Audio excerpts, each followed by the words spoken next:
those of you watching the content tonight, because we're going to have a regular show. But I'm going to do something unique tonight to try to see if some things that we've been experimenting with work.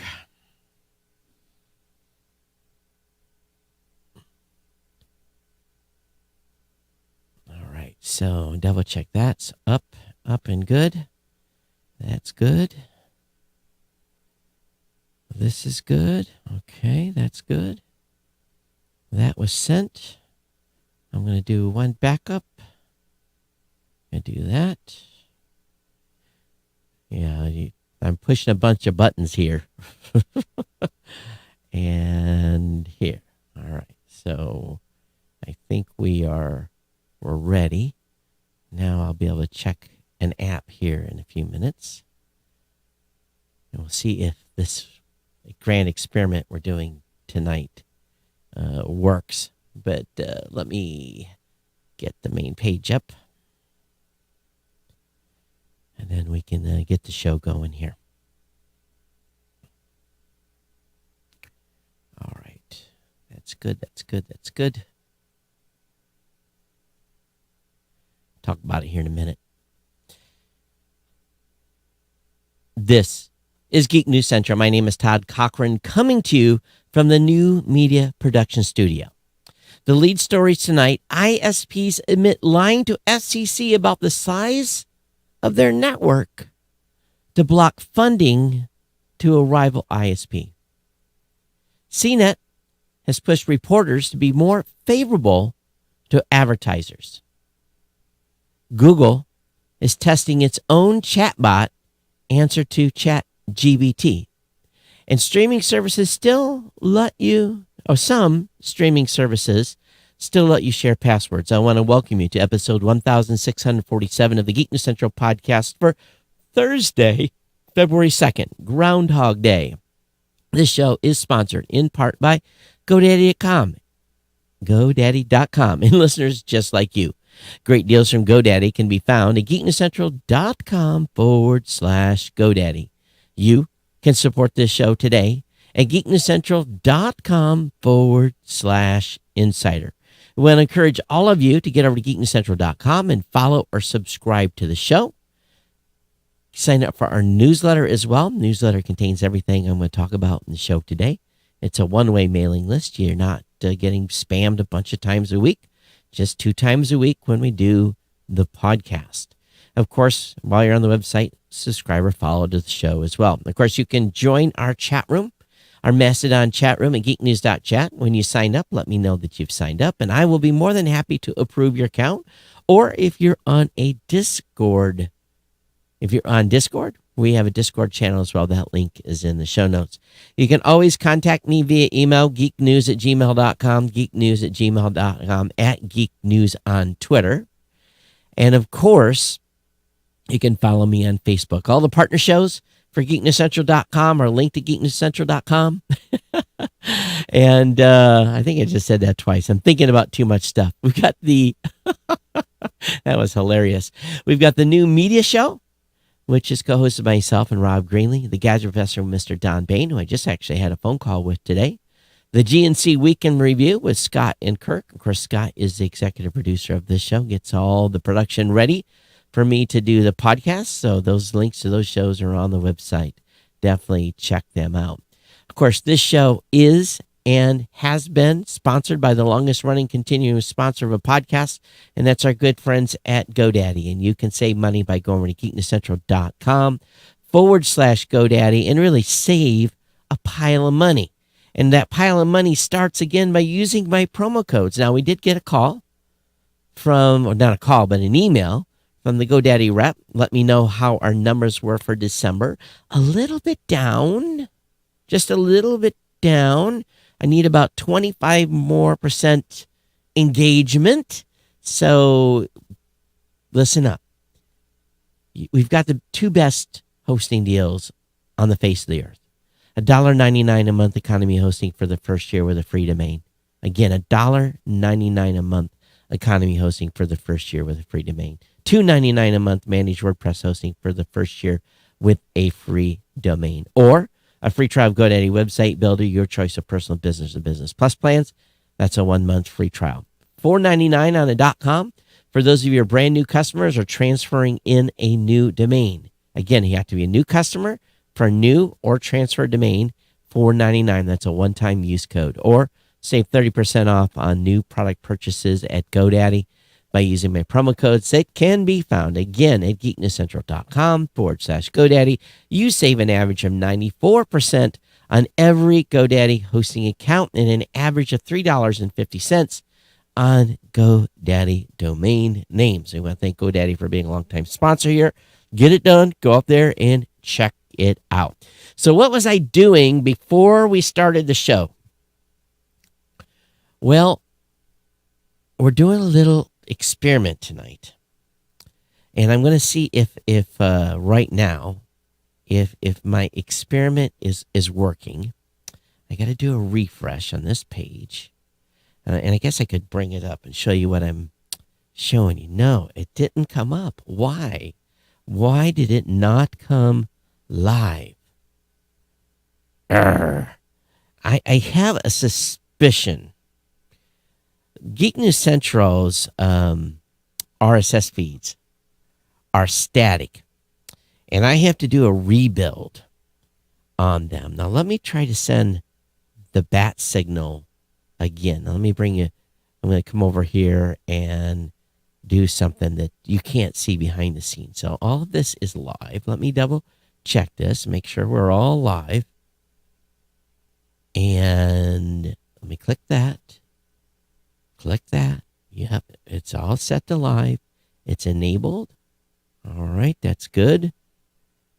I'm just double checking here because I want to make sure everything is clicked. Yep, Eastern Standard Time, the right time. All right, good. I know many of you don't care about this because you catch the show later, but we've just recently released a whole bunch of stuff for PowerPress, the plugin that we use, that so many podcasters use. Now, let me go ahead one more time, and I'll go ahead and send the bat signal out once more. Let me go ahead and hit these bad boys. So we click that one. Okay, that's good. Now we click the other one. Because I have to rebuild, I think they're hitting the sites too quick. And probably what I need to do potentially is change some function at Geek News Central so that, I don't know why it didn't go live. Why did it not? I do not understand. All right. Well, we will continue on. We'll come back to this in a little bit. Everything's working great for the new media show because it doesn't have a hard-coded RSS feed, and that therein lies some of the challenge. But let me get you caught up on what's going on. Very, very cold here. Very, very, very cold. It's been like 5 degrees. They're saying -10 tomorrow. It did warm up a little bit today. But I'm very, very happy with this week. Some of the stuff I just talked about. Again, I'm running a hybrid setup, not like a normal podcaster. We released Podcasting 2.0 features in PowerPress. And now we're really the most capable Podcasting 2.0 host on the planet. And tomorrow I'll be on the Podcasting 2.0 podcast. I'll be live on that tomorrow, starting at about, I think, 1:30 Eastern. So if you want to go over to newpodcastapps.com and pick up Podverse or Podcast Addict, if you're not using that already, you'll be able to listen live tomorrow when I'm on that show. So I keep watching this thing to see if it is going to update, and it has not. Why not? The date is February 2nd. It is after 6:15 p.m. Eastern. I've got another suspicion of what may have happened here, but we'll keep an eye and see why it did not go. But anyway, hope everybody's doing well, and hope that your week has been good. I've got a great lineup of content for you tonight. We'll get into that stack right now. An ISP is admitted to lying to FCC about the size of the network to block funding to rivals. The ISP gave false coverage information to prevent others from getting grants. Basically, the ISP said, hey, we have coverage all the way out to here. And one of the other ISP's competitors says, no, I live at that address, and no, they don't have that service here. And the competitors submitted a challenge. And again, this is about the new broadband map. And you can submit a challenge when something is not right at an address.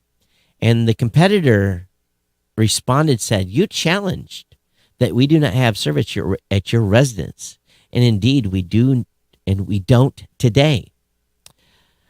Loveridge wrote in a January 9th email that Greenwell shared with Ars Technica, with our huge investment in upgrading our service to provide XGPON, whatever that is, we reported to the broadband data collection that we have service at your residence so that they would not allocate broadband expansion money over the top of our private investment in our plant. So they lied about where their service was so their competitors could not get some of this grant money to bring in service to an area that was not served.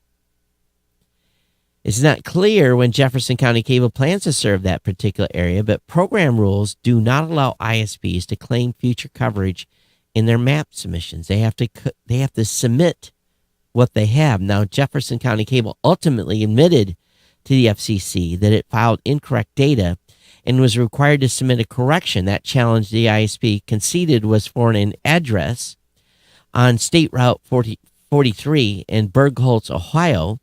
The town is not one of the coverage areas listed on Jefferson County's cable's website. But the problem is, while checking the FCC broadband map, it was confirmed that the address is no longer listed as having Jefferson County cable service, but that one fix alone wouldn't prevent the company's grant blocking strategy from working because the FCC map still lists the company is serving the address right next door and another on the same road. So this false data is going to hurt ISPs seeking grants to expand internet service to your area. So you have a few days, ladies and gentlemen, a few days to go to the new broadband map. And if you go to the new broadband map, all you have to do is enter your address. And if I enter, and here's another weird thing. This thing is not got my address completely right. But if I go to my address, it shows Frontier Communication, Hughes, SpaceX, T-Mobile, and Viasat, with only SpaceX showing 100 down and 10 up. What's interesting is the service provider that I used to have is not even listed in this list. So there's one that's actually missing. So it's very interesting that a wireless provider does not have anything on this map that I used to use. DMCI. If I look at the broadband map, I see AT&T and Verizon. And what's even more funny is T-Mobile's missing from this. And I get better service on T-Mobile than AT&T and Verizon in that area. And there is no 5G in my area by AT&T. So you need to look at your map. And there's a very cool thing on here. There is when it goes fixed road RAN, you can go over here and if someone is saying they are in your area, and I'm showing this on the screen for those of you listening, if they say they have service in your area and they do not, make sure you click on availability challenge. And when you click on the availability challenge, you can challenge a provider that is not in your area that says they are, which could help you to get broadband service when these grants are doled out. Okay? All right, enough on that. We'll move on. CNET apparently pushed reporters to be more favorable to advertisers. Now, CNET has built a trusted brand for tech reporting over 2 decades. And after being bought by Red Ventures, staff say editorial firewalls have been repeatedly breached. There's lots of information in this article about the failed AI, but multiple former employees told The Verge of instances where CNET staff felt pressured to change stories and reviews due to Red Ventures' business dealings with advertisers. The forceful pivot toward Red Ventures' affiliate marketing-driven business model, which generates revenue when readers click links to sign up for credit cards or buy products, began clearly influencing editorial strategy, with former employees saying that revenue objectives had begun creeping into editorial conversations. Reporters, including on-camera video hosts, have been asked to create sponsored content, making staff uncomfortable with increasing blurry lines between the editorial and sales. One person told The Verge that they were made aware of Red Ventures' business relationship with the company whose product they were covering, and they felt pressure to change a review to be more favorable. I understand as supervisor to imply in a conversation that how I proceeded with my review could impact my chances of promotion in the future. This is crazy. Red Ventures ignored emailed list of questions from The Verge about its AI tool, as well as CNET's editorial independence in ethics, advertising, and staffing. The company instead offered to send a short statement about CNET's editorial integrity, but refused to provide it on the record, attributable to anyone. How did that get in here? I have forgotten that I need to bad host, and not putting my phone in airplane mode. So it doesn't bode well here for CNET on their reviews. And we cover in this show a lot of CNET articles. You know, right here I have one next I was going to talk about. And this one probably is okay. But they say Google is reportedly testing its own AI chatbot answer to ChatGPT. But they don't want to bring it out early because they don't want to make themselves look bad. So Google's Apprentice Bard tool is similar to ChatGPT, but the company is also testing a question answer format for Google search results. Google researcher leader Jeff Dean told employees that Google is being more conservative with its approach to avoid reputational risk. So from this article from CNET, I think that probably is pretty clear. But then, you know, I've got 2 or 3 more here. I've got a Samsung Galaxy S23 lineup article from CNET that talks about the Galaxy S23. So if you've been trusting a company and their reviews and their commentary for many, many years, and you find out that they're now becoming more beholden to advertisers, and maybe the reviews that we've all become to rely on at CNET are no longer valuable or are biased, then what do? Do I stop? Do I take CNET off the list of companies that I cover? Or is this problem endemic of everywhere? What say you? geeknews@gmail.com. And if you're watching live today, make sure you check in and say hello. Definitely appreciate it when you do. So should we stop covering CNET in this show based on some of the information that's been revealed? I think we have to look at all this content now with wary eyes. Combined with their AI issue, makes you wonder, doesn't it? They're talking about Netflix wants its next big screen star to be electric vehicles, and they're working with GM. Netflix wants to put EVs as many movies and shows as it can, and they've made a Super Bowl ad to prove it. Okay, so we know that's what Netflix agenda is. And when you see a Netflix movie with an electric car, then maybe you can go, oh, there's a paid product placement for you. That's been going on for many, many, many, many, many years already. Companies pay to have their Red Bull, Coca-Cola, whatever version of soft drink or coffee put in videos, right? They've been doing that forever. Also, guess what I saw today? What I thought was no longer going to be available, all of a sudden is starting to show up in the stores here again. My favorite Red Bull flavor is back, which maybe means that it is now going to be a permanent flavor of Red Bull. So I'm pretty jazzed, even though a few people went out on a limb and bought me some cases of that particular flavor, thinking I was not going to have any anymore. So maybe now I do not have to ration it. I'm pessimistically optimistic. So we'll see where it goes. So Netflix does not want you sharing passwords. I know that my Netflix account, I have my son in Hawaii is using my Netflix account. I know for sure he is. They say if you're not in the same house, they're going to come down hard. So people are not very happy about this. So it's just me and my kiddo, right?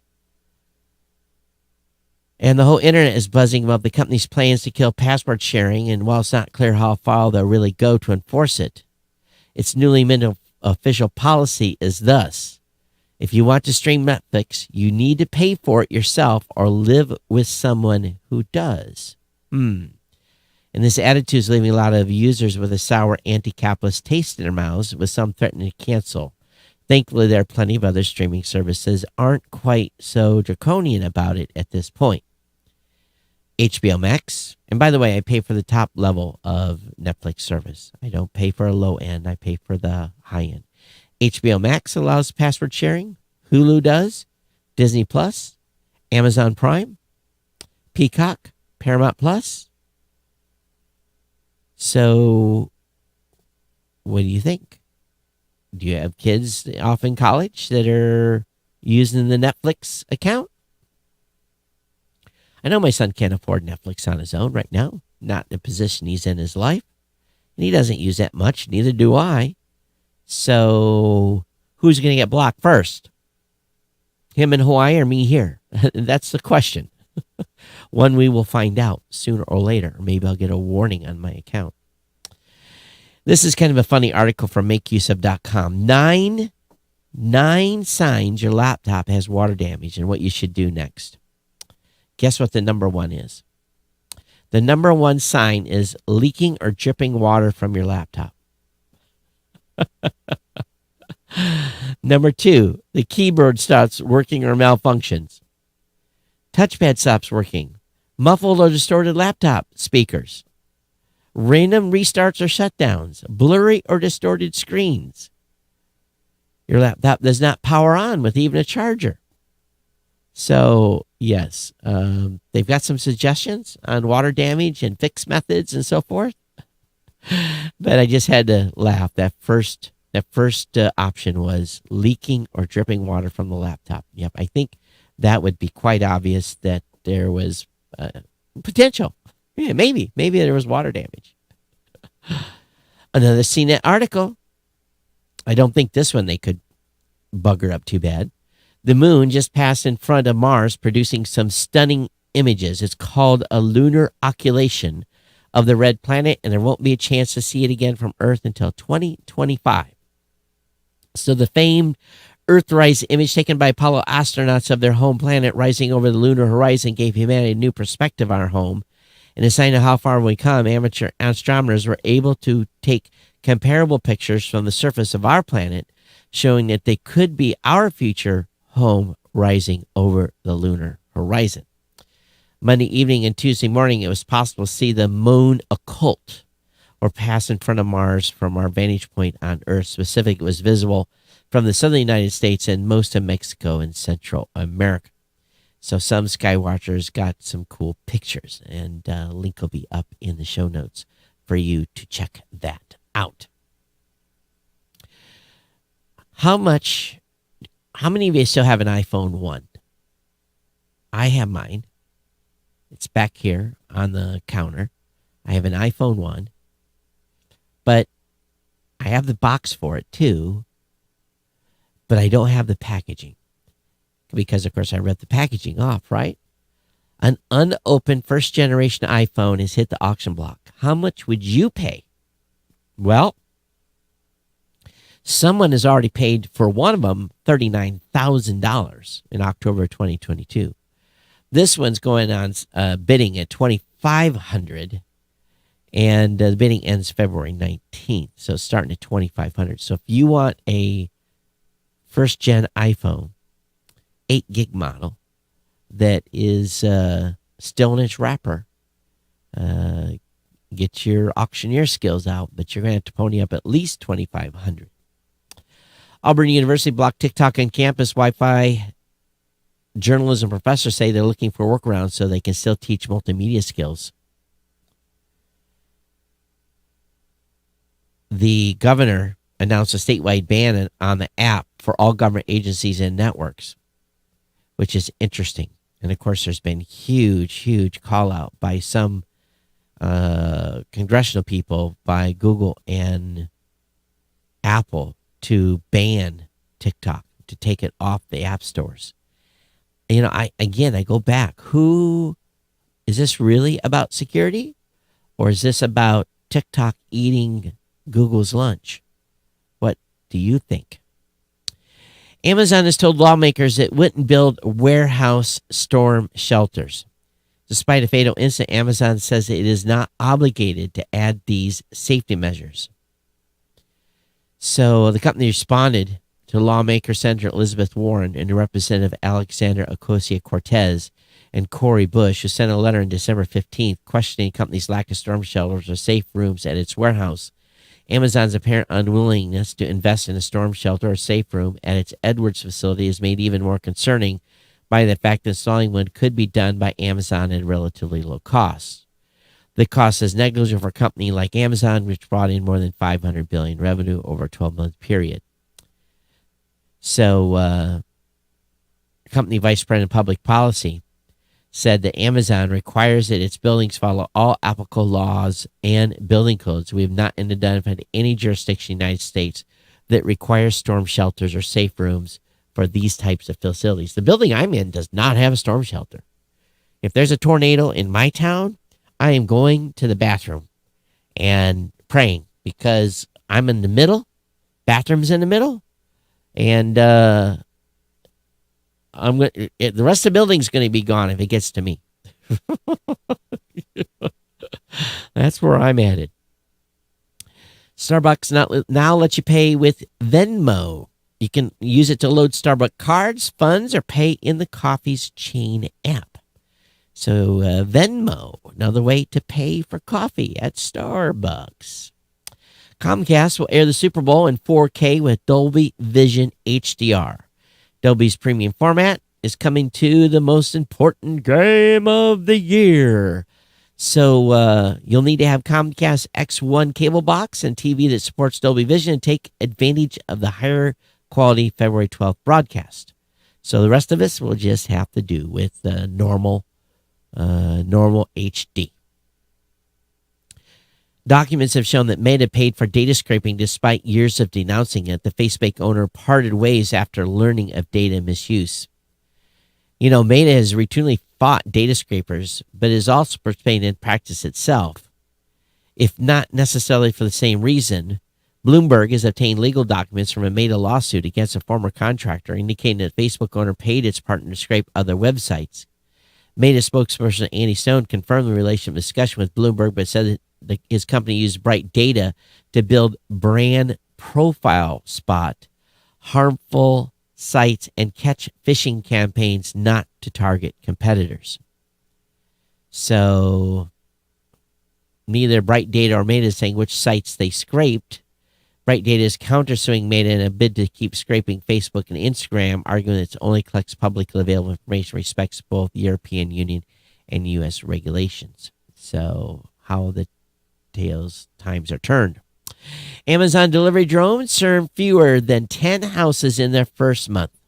Wow.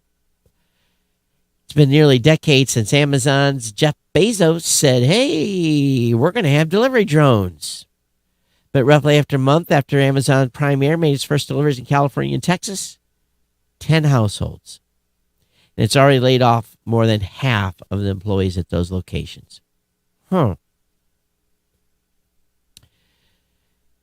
They said that Prime Air is actually working to expand drone deliveries in both California and Texas with FAA approval. But it appears there may be a good reason why Amazon doesn't have a lot of drone deliveries yet. Amazon drone isn't allowed to fly over roads by itself. To cross a road while standing by FAA rules, Amazon employees had to act as spotters to make sure no vehicles are coming when the drone needed to fly across the street, a plan the FAA approved. Sounds pretty ridiculous, right? How come a drone needs to be held hands to go across the street? A drone designed to replace a human needs to go somewhere, but the FAA is halting progress in its tracks. So this is crazy. Until last November, Amazon couldn't even fly its drones outside of a sparsely populated area, or couldn't fly over buildings or within 100 feet of a building. It had to stick to flying over property under Amazon's total control. So, there we go. There's over 100,000 of unfilled jobs for IT workers have been eliminated in the United States. CIOs and hiring managers of IT professionals seeing the elimination of 100,000 jobs from the open requisitions for those positions. The elimination of IT jobs is being considered unexpected. The U.S. Bureau of Labor Statistics data showed the country had added 223,000 jobs in December, including 17,600 jobs in technology companies, despite layoffs. Initial reading of the data, such as BLS, showed that most positions eliminated during December were administrative and non-technical in nature. Adding that a second deep dive in the data revealed the negative impact on IT roles. Reviewing the data, we now see that CIOs and hiring managers not only eliminated non-technical positions, but also putting brake on IT projects. We've been able to fill spots that we had holes in. I'm very, very happy with my development team at the moment. We're going to probably add to our product team, but the development team is solid at this point. Could change at a moment's notice. You never know when someone's going to move and do something different, but knock on wood. Mark Zuckerberg's net worth went to $12 billion as Meta cost-cutting plans had sent some shares going up. Meta shares are up over 50% this year, surging 21% on Thursday morning. So, wow. So he's up to $12 billion a single day. Oh, his net worth grew by $12 billion a single day, as stock went to $184.60. His net worth was $57.2 billion, where he's the number 21 on the richest men in the world list. The ACLU public defenders push back against Google giving police your mobile data. Geofence warrants allow law enforcement to collect location data on mobile devices. Users for criminal probes are under attack by civil rights groups and public defenders. They say the warrants are fishing expedition that expose personal information. The first Geofence civil rights case to reach a federal court of appeals raises serious Fourth Amendment concerns against unreasonable search and seizure related to the location of personal information of mobile device users. Geofence warrants are primarily issued for Google to hand over data about every cell phone or other mobile device within a specific geographic region and time frame. Every phone, not just one. The problem, location data on every person carrying a mobile device in that area is scooped up in a wide net, and their data is then handed over en masse to law enforcement. The ACLU and these lawsuits warrant that geofence warrants violate the Fourth Amendment of the U.S. Constitution. So we'll see what happens with these. If you don't want to be tracked, turn the tracking off.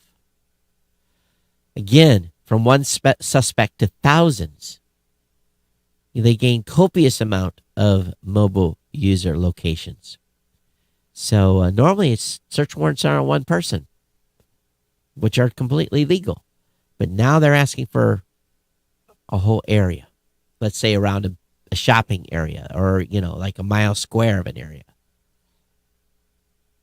As I said earlier, Apple and Google face mounting pressure to remove TikTok from app. Senator Michael Bennet, Democrat of Colorado, wrote directly to Tim Cook and Sundar Pichai Thursday, calling their companies to remove TikTok. Like to see his donation list. Unless they know he's part of the Senate Intelligence Committee. So what does he know? What is so bad? What is so bad that they can't tell us what is so bad? In a fun topic, a robot spy beaver catfishes a real family of beavers. There's a pretty cool video. This robot spy beaver successfully fooled a real family of beavers and a muskrat into thinking it was one of their own. The video of the beavers approaching a robot camera eye with its fisheye lens view is quite intriguing to watch. The beavers have some intimidating teeth. Well, of course they do. That I don't think any of us would want to come in contact with. But anyway, the video will be up. Link will be up in the show notes. SpaceX, congratulations. Another 53 Starlink internet satellites went up today at 2:58 a.m. So, they're just knocking them out of the ballpark. They're getting them up. This is a third launch, I think, in as many days. 6 new electric Volvos will debut by 2026. The brand is preparing EV sedans and SUVs, and for China, a van. So more electric coming our way. Where are we going to charge all these? The FTC finds drug discount app for sharing user information to Facebook and Google. It's the agency's first enforcement action under its health breach notification rule. So if you've used one of these apps, GoodRx, they just had to pay a $1.5 million fine for unauthorized disclosure of customers' identifiable health information with third parties. This is the first time agents take enforcement action.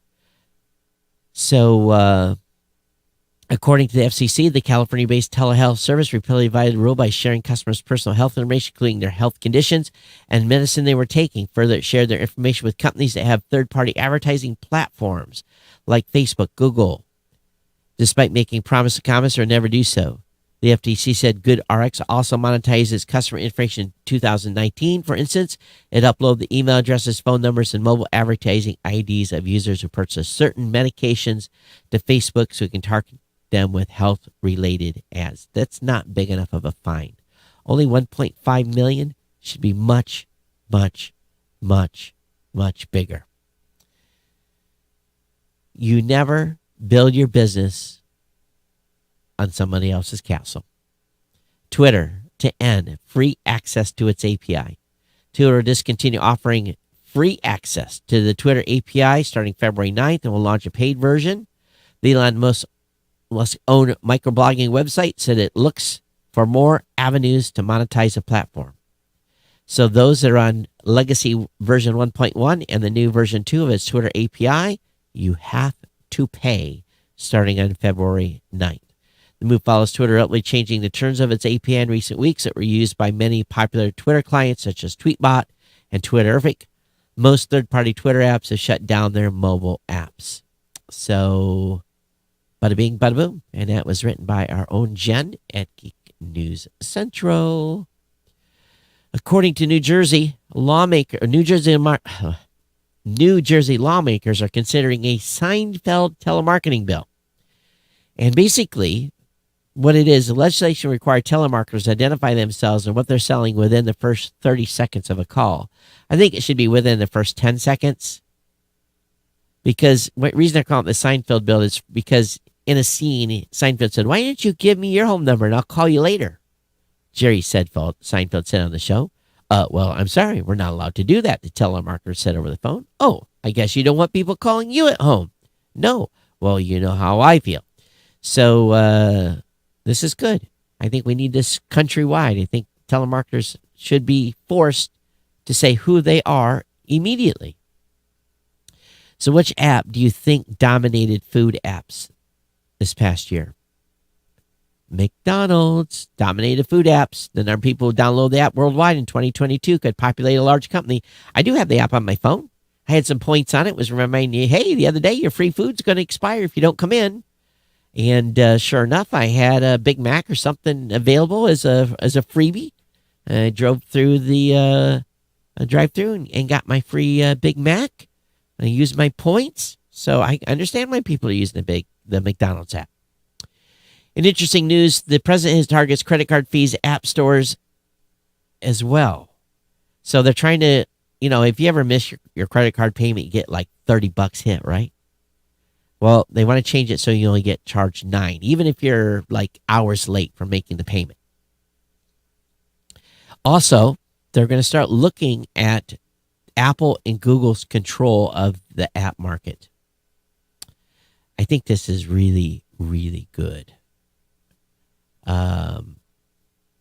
In 2021, the president asked the National Telecommunication Information Administration to study the mobile app market. The agency said it will receive more than 150 public comments as part of its study, including from tech firms such as Apple and Meta. Apple and Google's practice and policy to hinder a competitive app ecosystem, NTIA head Alan Davidson told reporters. The current mobile app ecosystem, especially the current app store model, is harmful to consumers and to app developers. We had an app that got kicked back recently because it said you don't have a monetization model in it.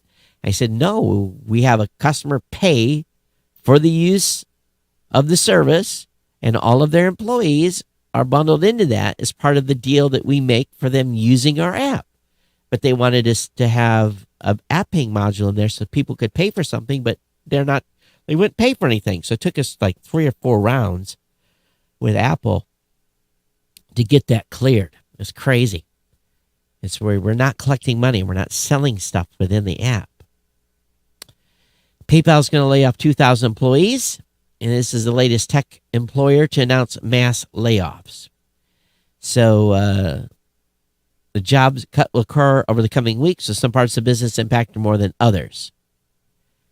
We'll treat our departing colleagues with empathy and respect. Pack your stuff. You're out of a job. Go collect unemployment.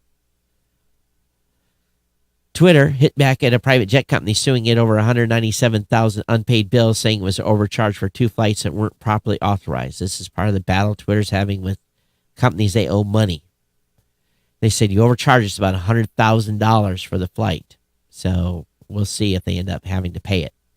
Peacock is dropping free membership tier for new customers. Existing customers won't be affected, but new subscribers will need to pay to watch content on Peacock going forward. So again, no free membership tier for new customers. As of January 30th, new Peacock customers will need to subscribe to premium $4.99 a month with ads, or $6.99 without ads to access content on the platform. Okay. All right. Well, you know what that's going to do? That's going to bring us to the end. But don't leave. Don't leave, because I have some comments that have come in. And I got to get to my email inbox. Let me get to the email inbox. And there we go. I got an email from Sam. Sam said, hey, Todd, your presentation Podcasting 2 that you gave recently available to watch online? No, it's not. If they're not, might you be willing to record yourself giving them and making them available to Geek News Central audience? Oh, well, I might.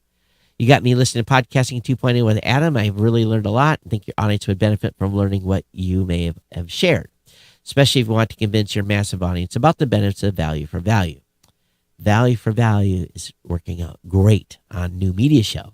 On this show, it's a little slow uptake. I'll be kind of honest with you. Let's see if we have gotten anything that has come in today. Nothing new today from this audience. Obviously, us not being lit has kind of prevented that as well. But don't worry, we'll get that figured out.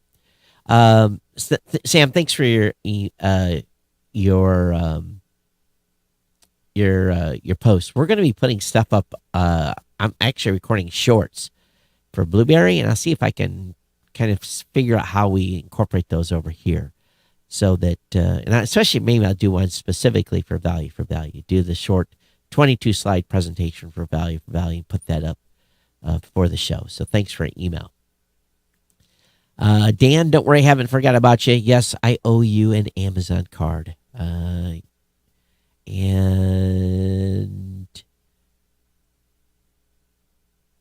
I think that's it. I think that's the only emails that have come in. Hey, if you've got comments, dun, dun, dun, dun, on today's show, geeknews@gmail.com. Geeknews@gmail.com is the place to go. Definitely appreciate it when you do. I want to go over here real quick and see if this thing ever updated and why we did not go lit. I have no idea why we didn't go lit, but we'll be sending a message out to find out why. But otherwise, hope you're all doing well. Drop me an email if you've got questions about the show or comments about the show. Definitely want to hear from you. I'll be back with you Monday for another edition of the Geek News Central podcast. It's been my pleasure to bring it to you. Everyone, thank you for being here. Everyone, take care. We'll see you next time on the Geek News Central podcast. Everyone, take care. Bye-bye.